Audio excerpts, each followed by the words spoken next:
Shalom, selamat pagi saudara sekalian. Apa kabar pagi ini? Saya percaya saudara bangun dengan penuh semangat mendengarkan firman Tuhan dan membaca firman Tuhan.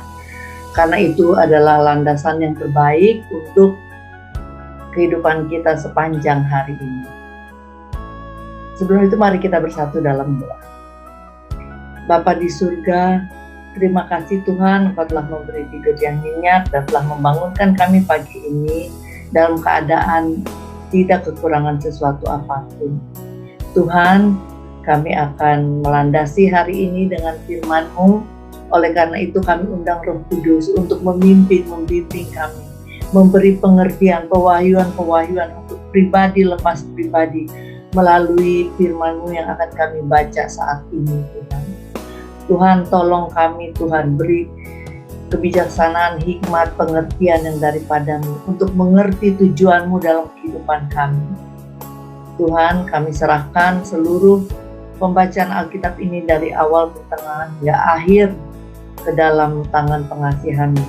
Segala roh-roh di udara yang ingin ganggu, ingin mengacau balaukan pikiran kami ikat kuasanya dalam nama Tuhan Yesus Kristus. Terima kasih Bapa, demi nama Tuhan Yesus kami berdoa dan mengucap syukur. Amin. Kita naikkan satu pujian.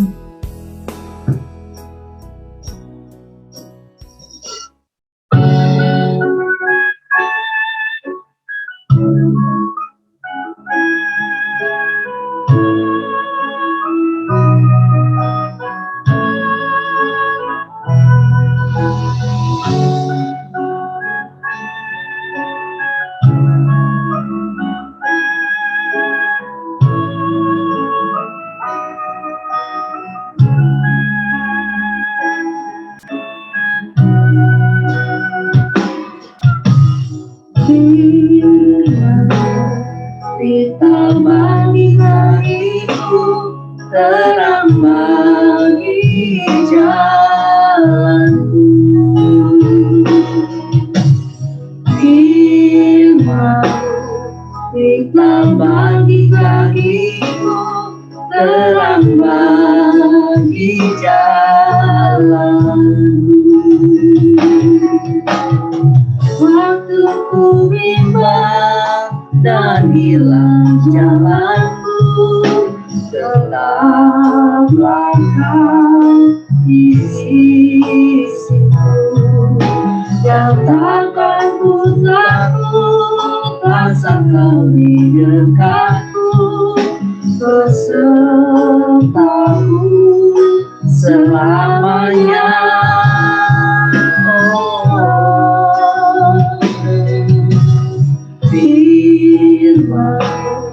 Kita bagi kakiku, terang bagi jalanku.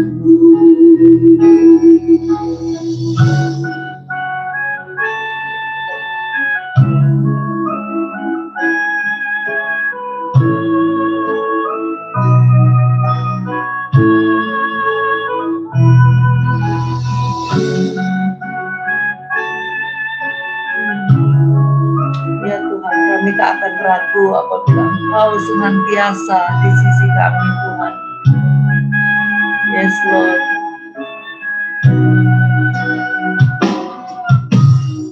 Firman-Mu, kita bagi kakiku, terang bagi jalanku.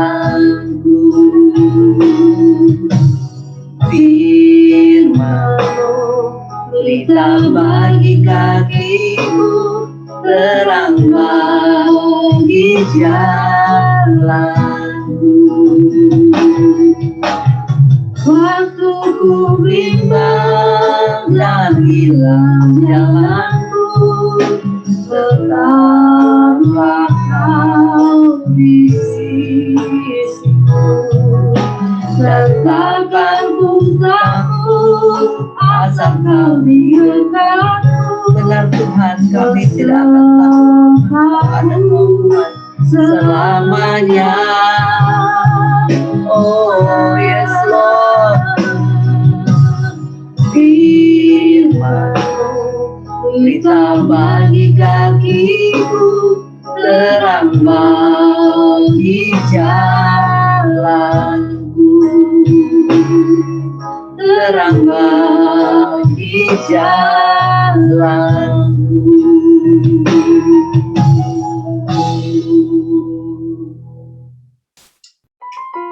Kejadian 12. Judul perikop, Abram dipanggil Allah. 1. Berfirmanlah Tuhan kepada Abram, pergilah dari negerimu dan dari sanak saudaramu dan dari rumah bapakmu ini ke negeri yang akan kutunjukkan kepadamu. Saudara-saudara ingatkan di pembacaan sebelumnya, ayah Abraham sudah keluar dari Ur Kasdim dan mereka sudah sampai di Haran. Dan sekarang Abraham malah disuruh meninggalkan keluarganya, meninggalkan sanak negerimu, sanak saudaramu, dari rumah bapamu ke negeri yang akan kutunjukkan kepadamu. Apabila Tuhan punya tujuan dalam kehidupan kita, apalagi ini Tera belum mengenal Tuhan, jadi masih rombongan penyembah berhala.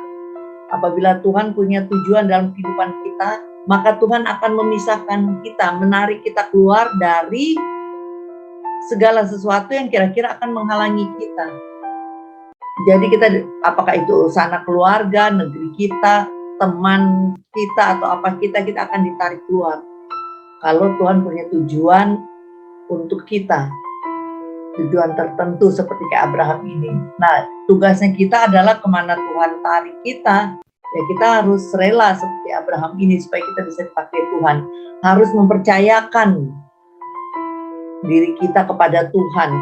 Mungkin selama ini kita mempercayakan diri kepada keluarga atau karena kita punya komunitas pertemanan yang akrab, apa kita taruh kepercayaan di situ, kita merasa kita diterima dan at home di lingkungan itu. Tapi ada saatnya Tuhan menarik kita keluar kalau Tuhan punya tujuan ke dalam kehidupan kita.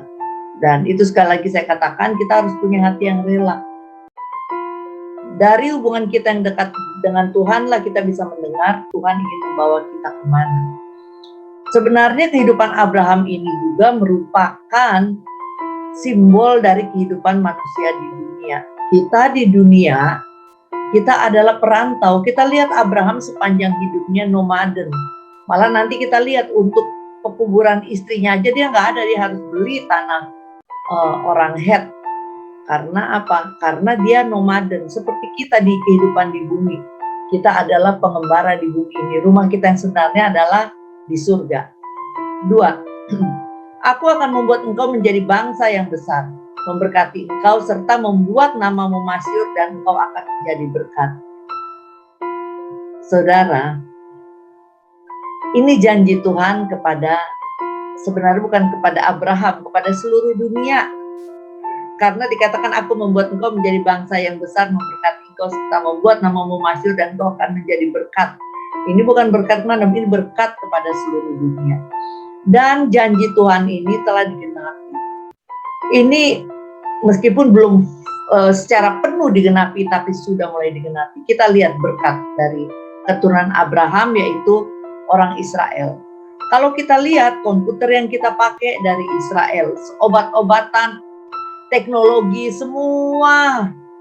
Saudara tahu pemenang Nobel terbanyak adalah dari orang-orang Israel. Berarti orang Israel memang benar-benar telah memberkati dunia dalam banyak aspek, mulai dari teknologi, pertanian, kesehatan, persenjataan. Semua Israel yang kecil itu, yang sangat kecil dibanding negara-negara mayoritas di dunia, tapi bayangin Israel bisa memberkati dunia. Ini di dalamnya komputer, di mana yang kita pakai selalu ada unsur Israel. Karena udah dijanjikan Tuhan di ayat 2 ini. Dan yang berjanji itu Tuhan Almighty. Makanya janji Tuhan, sekali Tuhan berjanji, dia pasti akan menggenapi. Nah, itu berkat jasmani. Berkat rohani apa? Ini juga sebuah nubuatan, yaitu Yesus Kristus. Dengan datangnya Yesus Kristus dari keturunan Abraham ke Israel, Yesus Kristus, itu sampai ke Yesus Kristus, itu adalah berkat rohani, yaitu melalui Yesus Kristus dunia akan diselamatkan. Itu rencana Tuhan. Jadi sejak kejatuhan Adam, Tuhan merencanakan lagi untuk membangkitkan juru selamat melalui keturunan Abraham. Maka itu Abraham sebagai nenek moyang dari Tuhan Yesus udah dipisahkan dari keluarganya dan dari kehidupan dunia. Dia harus memisahkan, mempersiapkan dirinya untuk menjadi nenek moyang dari Tuhan Yesus.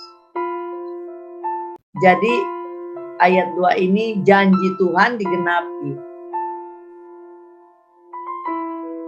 Dikatakan di sini akan menjadi bangsa yang besar, ya, sudah cukup besar meskipun nggak besar banget, tapi dibanding waktu itu sekarang dia udah 9 jutaan mungkin orang Israel. Memberkati engkau sudah jelas. Sekarang Israel termasuk dari 10 besar negara terkuat, terhebat, ya Israel yang kecil itu termasuk di dalamnya. Membuat namamu masyhur, ya, nama Abraham, Ibrahim. Seluruh dunia tahu 3 agama samawi yang adalah terbesar di dunia. Itu dari keturunan Abraham. Jadi Abraham namanya masyhur dan akan menjadi berkat. Lanjut. 3. Aku akan memberkati orang-orang yang memberkati engkau dan mengutuk orang-orang yang mengutuk engkau, dan olehmu semua kaum di muka ini, dia semua kaum di muka bumi akan mendapat berkat.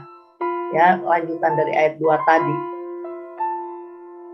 Di sini juga Tuhan memberi janji, orang yang memberkati Abraham akan diberkati, tentu Abraham dan keturunannya, ya. Mengutuk orang-orang yang mengutuk akan dikutuk oleh Tuhan, orang-orang yang mengutuk. Oleh karena itu kita harus tahu janji ini supaya jangan sampai orang nggak tahu karena dia pergaulan yang tidak ngerti kemudian ikut-ikut mengutuk Israel. Meskipun nggak semua orang Israel itu baik, ya, banyak yang Illuminati dan sebagainya juga banyak dari Israel.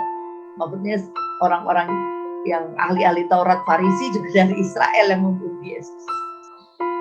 Tapi Tuhan mengatakan memberkati orang yang memberkati engkau. Nanti kita lihat sampai ke Ishak janji ini, sampai ke Israel.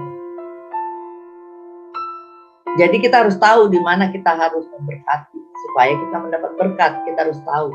Jangan sampai kita nggak tahu dan kita mengutuk, dan kita tanpa tahu kita dikutuk karena hal yang kita tidak tahu. 4. Lalu pergilah Abram seperti yang difirmankan Tuhan kepadanya, dan Lot pun ikut bersama-sama dengan dia. Abram berumur 75 tahun ketika ia berangkat dari Haran. Udah nggak Ur Kasdim, karena Terah bapaknya udah keluar. Udah sampai di Haran. Nah, ini kan Tuhan bilang pergi, tinggalkan sanak keluarga. Tapi di sini kita lihat Abram membawa Lot bersama-sama dia. Karena kenapa? Karena bapaknya Lot udah meninggal. Nah, saudara udah baca ya di tempat sebelumnya itu. Tapi sebenarnya kan Lot bisa aja ditinggal di situ, tapi di keluarganya gitu. Tapi ya Abraham inilah sesuatu hal yang kelihatannya simpel, tapi sebenarnya ada impact-nya karena Tuhan udah bilang pergi dari sana keluarga, nggak usah bawa sana keluarga, cuma keluargamu aja. Kan? Kemudian ayat 5. Abram membawa Sarai istrinya dan Lot anak saudaranya, dan segala harta benda yang didapat mereka dan orang-orang yang diperoleh mereka di Haran. Mereka berangkat ke tanah Kanaan lalu sampai di situ. Saudara, jadi Abraham berangkat ini dia udah bukan keadaan yang tangan kosong. Dia memboyong Sarai, boyong harta benda dan orang-orang ke tanah Kanaan. Lalu sampai di situ. Ayat 6. Abram berjalan melalui negeri itu sampai ke suatu tempat dekat Sikem, yakni pohon tarbantin di More. Waktu itu orang Kanaan diam di negeri itu. Jadi akhirnya Abraham dipimpin Tuhan tiba di tanah Kanaan. Meskipun pada awalnya tadi Tuhan bilang keluarlah dari, kita lihat ayat 1. Nah, pergilah dari negerimu dan dari sanak saudaramu, dari rumah bapamu ini ke negeri yang kutunjukkan kepadamu. Tuhan belum tunjukkan itu tanah Kanaan. Cuman Abraham benar-benar percaya dan ikut bimbingan Tuhan. Karena di sini Tuhan udah menampakkan diri kepadanya dan udah berbicara kepadanya. Dia udah tahu Tuhan, udah kenal dan udah percaya, udah beriman pada Tuhan. Jadi meskipun Tuhan pada awalnya tidak kasih tahu dia akan kemana, tapi Abraham mengikuti bimbingan Tuhan akhirnya sampai kepada tanah perjanjian. Ini juga suatu simbolik dalam kehidupan kita. Nggak ada kita yang pernah ke surga, tapi kita yang adalah perantau di dunia ini, kita mendengar dan percaya kepada Tuhan, ikuti bimbingannya. Nanti kita akan tiba di suatu tanah perjanjian, Yerusalem baru, tanah sorgawi. Tapi selama dalam perjalanan perantauan kita di dunia ini, kita harus ikuti Tuhan. Karena kita nggak tahu jalan ke sana, yang tahu jalan ke sana adalah bimbingan Tuhan melalui hubungan kita yang dekat dengan Tuhan, melalui firman-firman-Nya. Kemudian ayat 7. Ketika itu Tuhan menampakkan diri kepada Abraham dan berfirman, Aku akan memberikan negeri ini kepada keturunanmu. Maka didirikannya di situ mezbah bagi Tuhan yang telah menampakkan diri kepadanya. Nah, ini benar-benar dikatakan Tuhan menampakkan diri kepada Abraham dan berfirman, Aku akan memberikan negeri ini kepada keturunanmu. Maka didirikan di situ Abraham. Begitu Tuhan berbicara, pertama-tama dia dirikan mezbah. Mezbah adalah tempat penyembahan bagi Tuhan. Jadi senantiasa kita pun demikian, harus senantiasa ada mezbah di dalam hati kita, dalam kehidupan kita kepada Tuhan. Karena Tuhanlah pembimbing kita, Tuhan pelindung kita, Tuhan sandaran hidup kita, Tuhan harapan kita, terutama di saat-saat seperti sekarang. Ayat 8. Kemudian ia pindah dari situ ke pegunungan sebelah timur Betel. Ia memasang kemahnya dengan Betel di sebelah barat dan Ai di sebelah timur. Lalu ia mendirikan di situ mezbah bagi Tuhan dan memanggil nama Tuhan. Lihat Abraham, dia pergi kemana, dia selalu bangun mezbah dan memanggil nama Tuhan. Ayat 9. Sesudah itu Abraham berangkat dan makin jauh ia berjalan ke tanah Negeb. Perikop selanjutnya judulnya Abraham di Mesir. 10. Ketika kelaparan timbul di negeri itu, pergilah Abraham ke Mesir untuk tinggal di situ sebagai orang asing, sebab hebat kelaparan di negeri itu. Jadi saudara, meskipun ada panggilan Tuhan, ada tujuan Tuhan dalam hidup kita, nggak berarti hidup kita anteng-anteng aja. Kita ya menghadapi kayak orang lain. Ini orang di seluruh daerah situ menghadapi kelaparan. Dan Abraham akhirnya harus pergi ke Mesir. Saya nggak tahu apakah dia harusnya gak usah pergi ke Mesir. Dia pergi di sekitar situ aja cari atau gimana. Karena setelah dia pergi ke Mesir nanti ada masalah. Kita lihat. Harusnya dia beriman aja apa ya pada Tuhan, akan pemeliharaan Tuhan. Ayat 11. Pada waktu ia akan masuk ke Mesir, berkatalah ia kepada Sarai istrinya, memang aku tahu bahwa engkau adalah seorang perempuan yang cantik parasnya. Jadi Sarai ini cantik parasnya. Ayat 12. Apabila orang Mesir melihat engkau, mereka akan berkata, itu istrinya, jadi mereka akan membunuh aku dan membiarkan engkau hidup. Inilah ketakutan pertamanya Adam. Makanya Tuhan bilang jangan takut, begitu takut nanti kita lihat akibatnya. 13. Katakanlah bahwa engkau adikku. Nah, karena ketakutan orang jadi bohong. Supaya aku diperlakukan mereka dengan baik karena engkau, dan aku dibiarkan hidup oleh sebab engkau.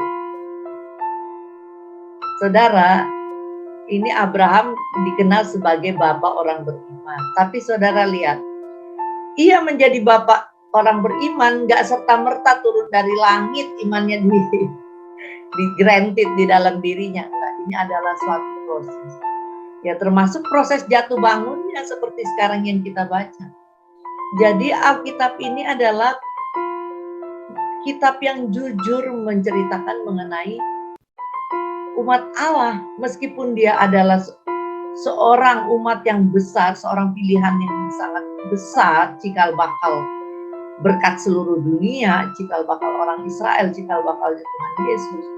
Tetapi Alkitab sangat realistik, dia juga adalah manusia yang ada jatuh bangunnya.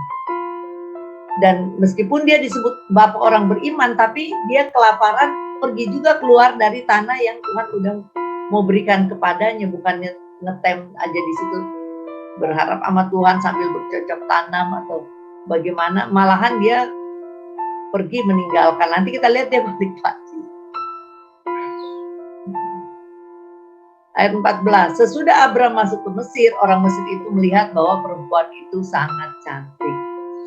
Saudara, apa yang kitab Job Ayub 3 ayat 25 atau 25 ayat 3 mengatakan 3 ayat 25. Apa yang kita takutkan, apa yang aku takutkan, kata Ayub, itulah yang menimpa aku. Ini Abraham udah ada di pikirannya ketakutan-ketakutan. Aku pergi ke Mesir, orang Mesir akan lihat dia cantik, dan persis seperti yang dia takutkan, persis seperti yang dia udah pikirkan itu terjadi. Saudara jangan bilang, ya habisnya emang kita udah tahu itu akan terjadi seperti itu. Enggak mesti seperti itu. Kadang itu sebabnya Tuhan bilang jangan takut. Coba saudara pikirkan, kalau memang itu harus terjadi seperti itu, saudara pikirkan yang baik supaya itu terjadi seperti itu. Ini adalah seperti yang katakan Ayub, apa yang kutakutkan itu yang menimpa aku. Makanya berulang-ulang sepanjang ayat Alkitab kita baca nanti, selalu keluar jangan takut, jangan takut. Karena ketakutan, malah dalam kitab Wahyu orang-orang penakut tidak akan mendapat bagian dalam kerajaan surga. Karena takut dan iman itu adalah saling tolak belakang. Makin berimannya orang, makin kecil ketakutannya. Makin tidak berimannya orang, makin besar ketakutannya. Nah, ini adalah latihan imannya Abraham, dan dalam hal ini Abraham, bapak orang beriman, pada awalnya gagal juga. Ayat 15. Dan ketika punggawa-punggawa Firaun melihat Sarai, mereka memuji-mujinya di hadapan Firaun, sehingga perempuan itu dibawa ke istana. 16. Firaun menyambut Abram dengan baik-baik karena ia mengingini perempuan itu, dan Abram mendapat kambing, domba, lembu, sapi, keledai jantan, budak laki-laki dan perempuan, keledai betina dan unta. Ini Firaun sesuai dengan apa yang Abram takutkan. Firaun akan mengambil Sarai, dan ini kejadian. Jadi saudara ingat, apa yang ada di pikiran kita itu bisa manifestasi menjadi suatu keadaan. Karena apa yang di dunia nyata itu berawal, berakar pertama ada di dalam pikiran. Oleh karena itu, kalau kita ingin berubah, hidup kita ingin berubah, pertama-tama yang harus kita rubah bukan hal-hal yang fisik di luar, tapi pikiran kita, cara berpikir kita harus ubah. Karena dengan berubahnya cara berpikir, menjadi dengan budi pekerti yang baru, cara berpikir yang baru, manusia baru, yang dikatakan di kitab Roma, nanti kita akan lihat yang ikut pembacaan perjanjian baru, itulah kita akan diubahkan. Ayat 17, tetapi Tuhan menimpakan tula yang hebat kepada Firaun. Demikian juga kepada seisi istananya karena Sarai istri Abram. Ya ini saudara ya, meskipun sebagai umat Tuhan Abraham jatuh dalam satu kebohongan dan ketakutan, tapi Tuhan itu setia pada janjinya. Karena Tuhan yang memilih Abraham, yang menunjuk Abraham, tentu ada perlindungan Tuhan, ada penyertaan Tuhan, ada pembentukan Tuhan dalam prosesnya. Dalam kehidupan Abraham ada perlindungan Tuhan. Yang salah Abraham, yang dosa Abraham. Yang dapat tulah siapa? Yang dapat tulah hebat adalah siapa? Firaun dan seisi istananya. Mungkin saudara ada orang-orang pikir Tuhan ini nggak fair. Tuhan itu nggak pernah nggak fair. Kita melihat nggak fair atau nggak adil itu dari mata manusia. Istilahnya Tuhan di tempat tinggi, di mana kita di tempat sini, kita hanya melihat lingkupnya, radiasi mata kita bisa melihat radiasi atau apa ya namanya itu, batasan mata kita bisa melihat cuma sekecil ini, tapi Tuhan di atas. Tuhan bisa melihat lebih besar, sebesar-besarnya. Jadi Tuhan bisa melihat apa-apa di sini dan apa yang kecil di sini hanya a part of it dari yang sesuatu yang besar. Makanya kita nggak bisa menilai Tuhan fair, kejujuran atau fairness, keadilan Tuhan, keapaan Tuhan berdasarkan mata manusia. Karena mata manusia hanya kecil dan pendek pemandangan. Kita nggak tahu yang lebih rencana Tuhan yang dahsyat, yang lebih besar. Kita nggak lihat, tapi Tuhan melihat. Jadi yang istilahnya yang salah Abraham, yang salah keputusan Abraham, tapi Tuhan menimpakan tulah yang hebat kepada Firaun dan istananya. Karena apa? Tuhan punya tujuan supaya Firaun melihat dan melepaskan. Kalau Tuhan tidak memberikan tulah kepada Firaun dan isi istananya, mungkin Firaun benar-benar akan mengambil Sarai dan kemudian akan bubar rencana Tuhan untuk penyelamatan umat manusia. Bubar jalan kalau Sarai kemudian ceritanya jadi istri Firaun. Jadi kita tidak bisa melihat, yaitu sekali lagi menjudge Tuhan. Tuhan tidak pernah salah. Itu dalam keadaan hidup kita kayak apapun, kita harus percayakan Tuhan tidak pernah salah. Ayat 18. Lalu Firaun memanggil Abram serta berkata, apa yang kau perbuat ini terhadap aku? Mengapa tidak kau beritahu bahwa ia istrimu? Pada akhirnya Firaun mengerti juga. 19. Mengapa engkau katakan dia adikku, sehingga aku mengambilnya menjadi istriku? Dia adikmu?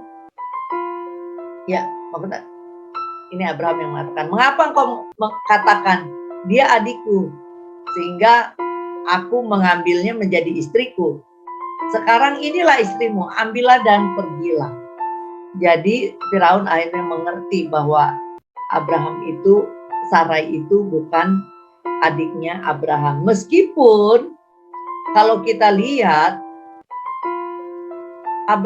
Sarai ini juga sebenarnya adik, tapi adik tiri, keluarga. Tapi tidak sepenuhnya benar. Kita kadang-kadang juga seperti itu dalam menjawab sesuatu tantangan dalam kehidupan kita. Kita cari-cari alasan. Ya ini nggak bohong. Emang nggak bohong separuh. Tapi separuhnya lagi yang nggak dikatakan adalah kebohongan. Nggak bohong separuh adalah kebohongan penuh. Jadi ya paling nggak aku ada benernya sedikit. Nggak ada benernya sedikit. Kita benernya sedikit tapi bohong. Ada kebohongan ya totally bohong. Ayat 20. Lalu Firaun memerintahkan kepada orang untuk mengantarkan Abram pergi bersama-sama dengan istrinya dan segala kepunyaan. Akhirnya Abram pergi karena disuruh ambillah dan pergilah. Baik saudara, sampai sedemikian jauh pembacaan kita akan firman Tuhan dari Kejadian 12 hari ini. Tetap semangat. Remanya tadi saudara udah berdoa minta rema dari Tuhan.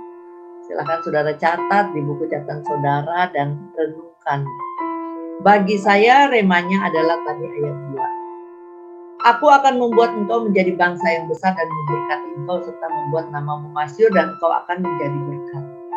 Ini bagi saya merupakan rema. Tuhan sudah berjanji dan Tuhan akan menggenapi dan sebagian telah digenapi. Jadi percayalah janji Tuhan. Setiap kali kita menghadapi masalah, kita menghadapi tantangan hidup, jangan menyerah, jangan malah pikirnya terlalu out of the box. Apa wah nanti terjadi ini, malah ketakutan datang. Enggak, apapun yang terjadi, dunia mungkin sedang bergoncang nih oleh pandemi dan COVID. Tapi tetap percaya janji Tuhan, Tuhan menyertai kita. Meskipun kita mungkin mengalami tsunami kehidupan, kita lagi nggak ada kerjaan, bisnis lagi bangkrut, istri lagi kabur, atau suami lagi selingkuh, atau anak-anak lagi terlibat, apapun tsunami kehidupan yang sedang kita hadapi, senantiasa berpegang ke janji Tuhan. Akan tiba waktunya di mana itu semua persoalan yang kita hadapi, Tuhan akan turut campur, karena Tuhan gak pernah janji yang mengikut Tuhan itu akan hidupnya baik-baik aja. Tetapi tetap ada tantangan, tetapi bersama dengan tantangan itu Tuhan ada juga bersama dengan kita untuk menyelesaikan, memberi jalan keluar dalam setiap tantangan. Yang penting dalam setiap tantangan kita harus tetap berpegang di jalan Tuhan. Jangan dalam setiap tantangan kita malah bukannya berpegang pada Tuhan, malah sibuk mikirin cara Tuhan nolong kita. Gimana nih Tuhan cara nolong kita? Apa Tuhan akan kirim si ini untuk nolong aku? Apakah Tuhan akan suami yang selingkuh, apa istri selingkuhannya nanti akan ketabrak mobil, suami balik? Nggak usah mikirin kayak gitu. Tuhan punya berbagai cara, yang penting sabar pada waktunya. Terus berdoa. Kalau emang penting banget berpuasa, terus senantiasa baca firman Tuhan, renungkan firman Tuhan, dan seperti tadi saya katakan, ubah cara berpikirnya. Karena cara berpikir yang negatif ubah menjadi cara berpikir yang positif. Ya misalkan gini, wah suamiku selingkuh gitu kan. Jangan malah kita terbawa, aduh dia lagi ngapain ya sekarang sama istrinya, wah dia lagi senang-senang. Jangan berpikiran yang kayak gitu. Itu malah merusak, itu negatif, merusak environment di sekitar kita, dan dia akan mengundang hal-hal negatif lainnya karena kita berpikiran negatif. Maka manifestasinya juga akan negatif. Kayak Abraham udah pikiran negatif, nanti malah dia udah tersusun rapi lagi pikirannya. Nanti istriku diambil, dilihat, disangka cantik, akhirnya diambil. Waduh, udah terstruktur. Dan sesuai dengan struktur yang dia pikirkan, itu yang terjadi.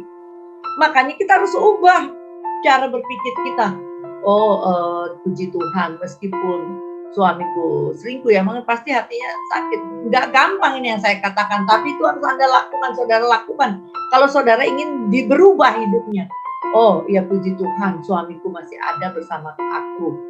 Suamiku biarpun selingkuh masih menafkahi. Atau apa, saudara harus lihat yang bagian positif. Oh iya, kita dulu berawal dari cinta ini hanya suatu pengalihan. Saya percaya ia akan kembali.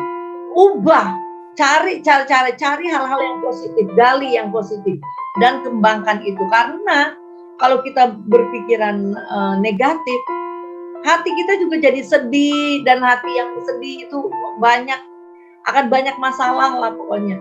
Kita harus ubah hati kita menjadi, ambil hal-hal yang positif, dan ubah environment kita menjadi hal-hal yang positif. Maka kemudian kita akan mengundang hal positif sesuai dengan tadi apa yang kita bayangkan yang positif-positif, dan itu juga bisa akan terjadi. Kalau hal negatif bisa terjadi, maka mestinya hal positif yang kita bayangkan itu bisa terjadi. Cuman sejauh mana kita percaya. Banyak orang lebih percaya kepada hal negatif. Dia membayangkan hal negatif dan dia sangat percaya itu akan terjadi. Tapi begitu dia membayangkan hal positif, dia nggak terlalu percaya itu bakal terjadi. That is the problem. Itu yang jadi masalah. Makanya kalau nggak selalu hal yang positif itu tetap secepat terjadinya seperti hal yang negatif. Karena yang begitu thinking about hal yang positif, imannya nggak sebesar waktu berpikir about tentang hal yang negatif. Jadi pertama ubah cara berpikir kita. Berpikirlah yang baik, yang positif, yang mulia, yang baik, semua itu kita pikirkan. Malah kalau bisa pikirkan secara detail dan imani. Seperti halnya orang mengimani hal yang negatif itu. Tapi kita ambil hal yang positif dan imani, niscaya itu akan terjadi. Amin. Dan jadi itu permohonan saya, percayalah janji Tuhan. Apapun tantangan yang kita hadapi saat ini, percaya janji Tuhan. Tuhan adalah Tuhan yang baik dan setia pada janjinya. Amin. Baik, selanjutnya kita akan masuk dalam doa. Saudara, apabila ada permohonan doa, saudara bisa tulis di kolom komen biar dalam kesempatan selanjutnya atau dalam doa-doa pribadi bisa saya bawakan. Baik, mari kita bersatu dalam doa. Bapa di surga, kami mengucap syukur atas hari ini Tuhan. Kami percaya Tuhan sepanjang hari ini ada penyertaan-Mu. Di mana ada penyertaan-Mu, di situ ada keamanan, ada berkat, ada sukacita. Tuhan, tolong kami Tuhan dalam menghadapi hari ini. Jauhkan kami daripada pikiran-pikiran yang negatif Tuhan. Tolong kami untuk mampu berpikiran positif, untuk mampu percaya kepadamu, kepada janji-janjimu Tuhan. Kami berdoa juga Tuhan untuk semua orang yang harus bekerja hari ini. Apakah di rumah, bekerja di rumah, work from home, apakah bekerja di kantor, di pabrik, di dalam bisnis mereka, di toko, dimanapun mereka bekerja Tuhan, di kantor, Tuhan biarlah ada penyertaan-Mu Tuhan. Engkau berkati tangan mereka Tuhan, sehingga apapun yang tangan mereka lakukan Tuhan mendatangkan hasil Tuhan. Mereka yang sedang dalam kesulitan keuangan Tuhan di saat pandemi ini Tuhan, tolong mereka Tuhan. Tuhan, kami percaya janji-Mu bahwa burung dan bunga bakung yang tidak seberharga manusia Engkau pelihara, kami percaya Engkau akan pelihara kami. Engkau yang akan memberi jalan keluar dalam kehidupan kami Tuhan. Terima kasih Tuhan, kami mengucap syukur karena kami percaya pemeliharaan-Mu sepanjang hari ini ada dalam kehidupan kami Tuhan. Kami juga berdoa untuk orang-orang yang sedang berduka cita. Apakah berduka cita karena masalah relationship-nya yang sedang kacau, atau masalah karena mereka ditinggal oleh orang-orang yang dikasihi, baik ditinggal pergi atau ditinggal meninggal Tuhan. Engkau Roh Kudus, Engkau adalah roh penghibur. Hiburkan Tuhan dan beri penghiburan dan utuhkan kembali hati mereka penuh dengan damai sejahtera yang daripada-Mu. Karena hal-hal seperti itu hanya bisa datang daripada-Mu Tuhan. Tuhan, kami juga berdoa untuk orang-orang yang sakit dimanapun mereka berada Tuhan. Tuhan Yesus yang menyembuhkan orang buta, yang memelihara orang buta, yang membuat berjalan orang lumpuh, bahkan membangkitkan orang mati. Engkau yang adalah Jehovah Rafa, Tuhan jamah orang-orang sakit dalam nama Tuhan Yesus. Semua orang yang sakit dalam nama Tuhan Yesus yang saat ini berdoa bersama kami, biar ada jamahan Tuhan. Dalam nama Tuhan Yesus, segala sakit penyakit apabila itu disebabkan oleh roh jahat, aku perintahkan saat ini juga roh jahatnya keluar demi nama Tuhan Yesus Kristus. Tuhan, apabila itu disebabkan karena dosa dan kesalahan mereka, Tuhan ampuni dosa dan kesalahan mereka. Dan apabila itu disebabkan karena kelalaian mereka Tuhan, Tuhan tunjukkan jalan Tuhan dan obat yang tepat untuk mereka Tuhan, dokter yang tepat untuk mereka sehingga mereka memperoleh kesembuhan. Tuhan, kami juga berdoa Tuhan untuk anak-anak kami yang akan bersekolah karena sekarang udah mulai tatap muka Tuhan. Sertai mereka Tuhan. Mereka keluar dari rumah masuk ke dunia Tuhan, di mana di sana bercampur baur segala orang Tuhan. Tolong ada perlindungan-Mu Tuhan di sana Tuhan. Tutup bungkus anak kami dengan kuasa-Mu Tuhan, kuasa darah Yesus. Jauhkan dari narkoba, dari seks bebas. Jauhkan anak-anak kami dari drugs. Jauhkan dari addiction, games, pornografi. Tuhan, jauhkan dari segala yang jahat dalam nama Tuhan Yesus Kristus. Biarkan Tuhan anak-anak kami menjadi anak-anak yang takut Tuhan. Bahkan yang melayani-Mu. Bahkan menjadi pemenang-pemenang jiwa. Menjadi orang-orang perkasa di bumi ini. Tuhan, kami juga berdoa taruh hati yang cinta akan Engkau Tuhan kepada anak-anak kami dan kepada semua jemaat-Mu saat ini Tuhan. Terima kasih Bapa. Kami menyerahkan seluruh hari ini ke dalam tangan-Mu. Terima kasih, ampuni dosa dan kesalahan kami. Ke dalam tangan pengasihan-Mu kami serahkan kehidupan kami.